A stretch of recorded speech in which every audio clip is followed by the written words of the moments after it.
Hello everyone, I'm Annoyed Tortoise, and this is my tutorial video on doing a power crouch stab in Ocarina of Time Randomizer for beginners.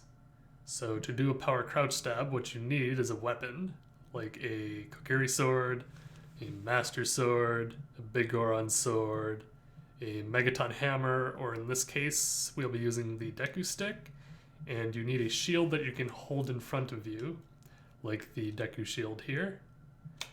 Or as adult, you can use the Hylian Shield or the Mirror Shield. The Hylian Shield on the child doesn't really work because he kind of huddles when he uses it, and he doesn't have a free hand to attack with.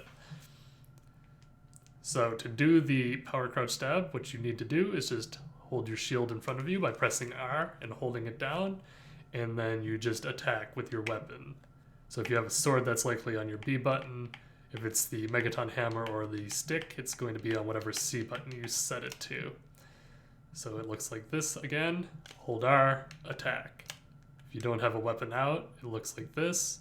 You haul out your shield, haul out your weapon, then attack. So by default, this has 0 damage assigned to it. So if you're just doing this, you won't do any damage. But what it does is it holds the damage from the previous attack. So if I just did a normal attack like this, and then crouch and stab, that's holding my R button and stabbing by just attacking, that does the same damage as this because that was my last attack. That's useful to know because in Ocarina of Time, when you do a jump slash, which you do by pressing and holding down your Z button and then pressing A, your jump slash does double damage to your weapon. So now that I've done a jump slash, if I now hold down R and attack, I'm doing double damage. And this speeds up your combat considerably because if you're doing jump slashes, you can see how much time they take here. Whereas power crouch stab, you can attack rapidly, right? So some things to know about weapons. Kokiri sword does less damage than Master Sword. Master Sword does less damage than Big Goron sword. And for the child, the Deku stick does the same damage as the Master Sword. So basically what you need to know is your Kokiri sword does the least damage. Master Sword and Deku stick do the same damage, which are more than the Kokiri sword. And then Big Goron sword does more than any of them. So when you've done this power crouch stab, which usually looks like this because you want to do like a jump slash for the most damage and then stab, that will stay so long as you're in this same loading zone. So for instance, if I go into this other loading zone right here and I go for a power crouch stab, I'm back to doing 0 damage right here. So if I've come into a new loading zone and I need to do some combat, what I need to do is first throw out the jump slash again and then do this.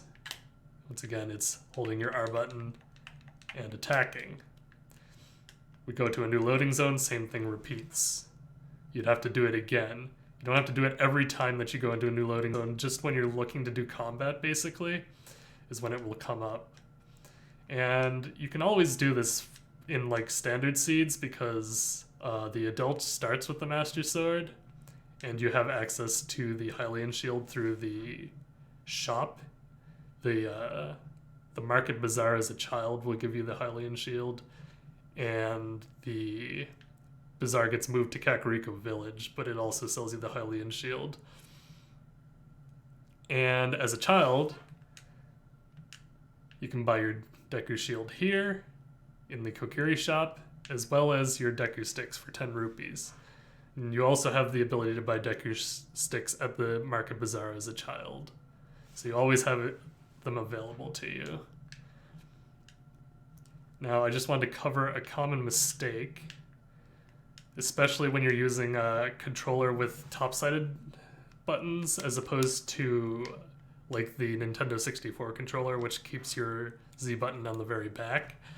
When you're beginning, you're trying to do your power crouch stab by holding R and you're attacking, you might sometimes slip up and press and hold Z instead, and then you attack, and that does a normal attack. So if you kind of panic and you go back into R after doing that, you're doing normal damage. So you just need to like remind yourself to like back out a sec and reapply your jump slash before you go and continue the damage. And that will speed up your damage output considerably in combat for Ocarina of Time Randomizer. Hope you found it helpful, and I'll see you another time. Peace.